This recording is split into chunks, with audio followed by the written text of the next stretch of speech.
Hi, David Erdos back with my version of a protest song.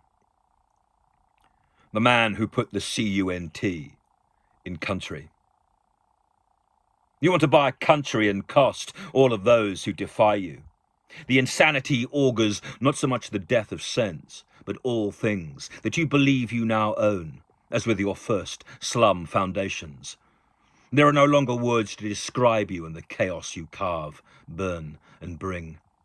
You have shown us the world has learned nothing from Hitler, or Pol Pot, Putin, Mugabe, or the fat-toed Farage in the wings, while pouting and preening on X, whose former bird song sounds like vultures circling their prey, swiping swiftly, stumbling like free-falling giants, avoiding other Davids like me and their slings.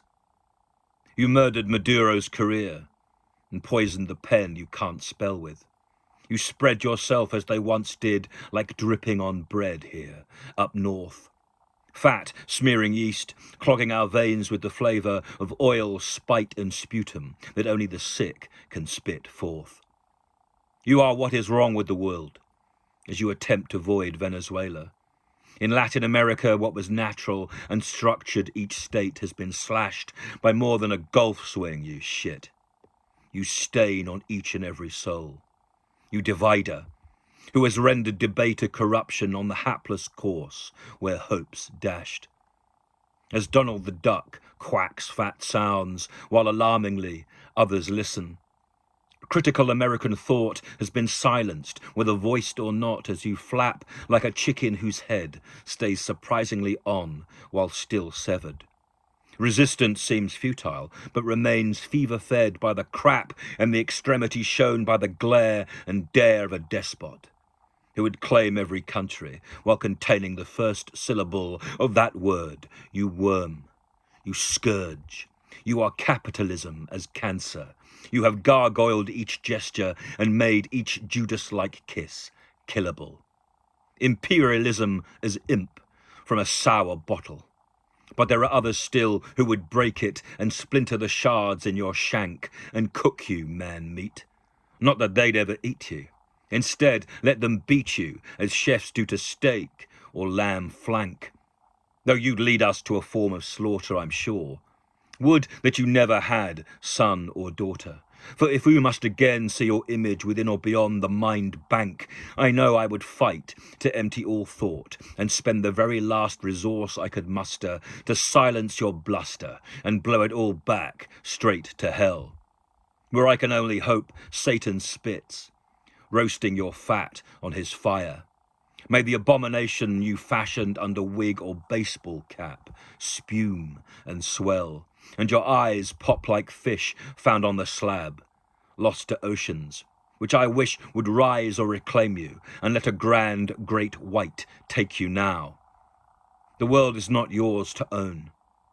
Probably it's the oceans, which first fed life to the landscape, and which, after whichever form of flood, kept a vow to preserve line and land, which you are eternally crossing. But then the sea can spit, suck and swallow just as Stormy did for her purse. It is unjust you remain. You are a stain on speech, sound and surface. You are the idiocy that unravels when there is no tale to tell beyond curse. You reflect what we are on polluted sand. You smudge shadow. Your touch would make a small child or angel or hummingbird seem perverse. You would have tariffed us over here, but roll back for the moment. Given your due, you'd be Stephen King's Stilson in the Dead Zone book and film, scoring ends of Armageddon and on. It's clear you would lick all land. Let it choke you. You would have made Greenland gristle, while the rest of us crumbed crushed futures. You would belch, bastard, sickness, SOB, don't pretend that you care for your country and home, apple pie, or for that matter, your mother. She would have been disappointed, as John Merrick opined, seeing you. Not that you could ever belong in that film. You're more like Dune's Baron Harkonnen, as disgusting. Or as the Cubans say, you're Diablo.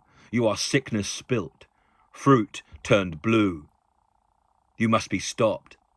you'd fuck fate. I can only hope that fate fucks you. Spanish speakers stand, English also. They want land and language back. As for Israel, let your maul meet mud, and soon in your gold grave may the soil spew about you, and a one-man earthquake claim what slime grew. David Erdos, the 22nd of January, 2026.